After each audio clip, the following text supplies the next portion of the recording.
It's 1992, and a little film starring dinosaurs begins production. You may know that film to be Jurassic Park, but what you might not know is that during filming, this happened.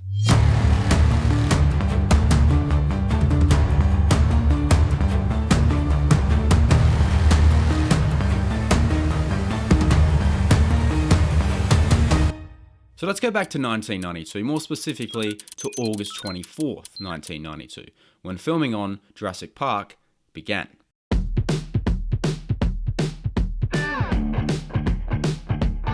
This portion of filming would span 3 weeks on the island of Kauai, Hawaii. The island will be used for various exterior shots, for scenes that, involved its incredible, just truly insanely gorgeous rolling landscapes, including the scene that involved, you can say it, Tim.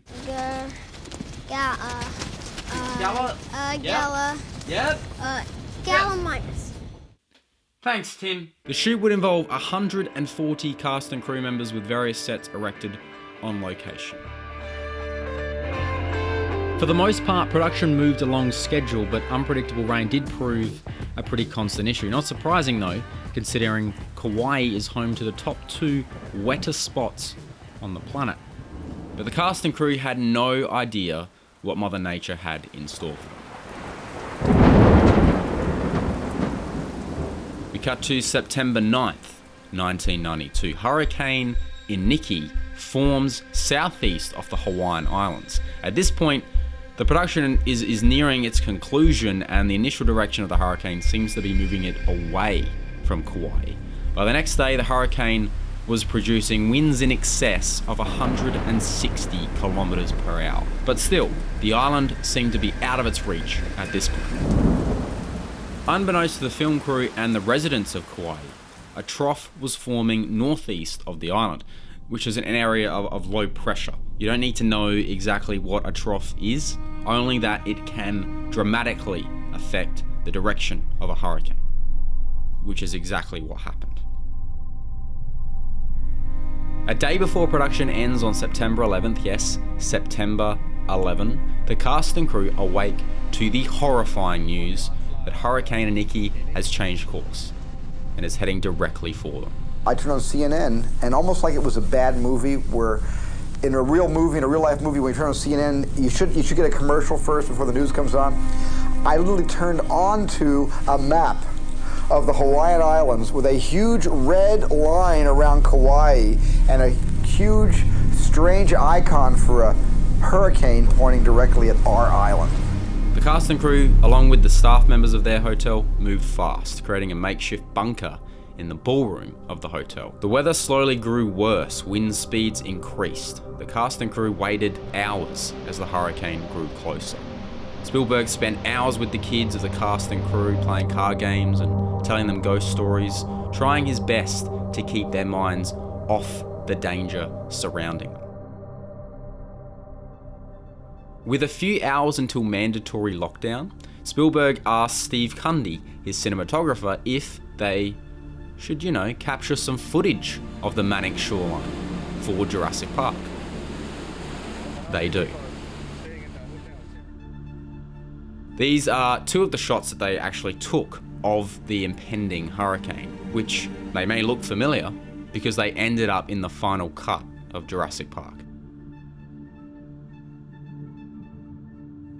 As Hurricane Iniki made landfall, winds of up to 230 kilometers per hour slammed into the island and the hotel. Stunt coordinator Gary Himes recounted the sound of the wind, saying it was like 12 freight trains hurtling past.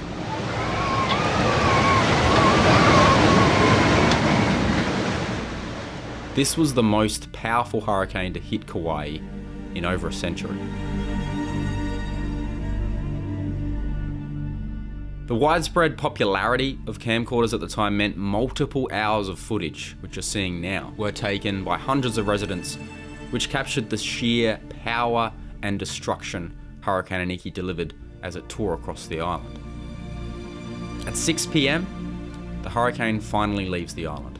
Kauai is a shadow of what it was only mere hours ago. 6 people lose their lives, and $3.1 billion in damage is caused. Planes, helicopters were just mangled pieces of metal. Production sets were completely destroyed. The next day, the hotel placed a board at the entrance of the hotel explaining they had no utilities, no water, no toilets, and barely any food. Commercial airlines were grounded and runways were inaccessible due to the debris. This meant the people of the island, including the cast and crew, remained stranded.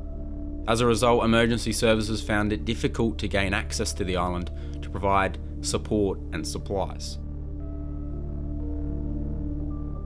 Luckily, having a film crew on location with an expert in almost every trade imaginable proved pivotal in getting services back online for the hotel and some surrounding areas. They used generators to provide some power to the hotel, handed out their catering supplies to those in need, and helped clear debris off roads.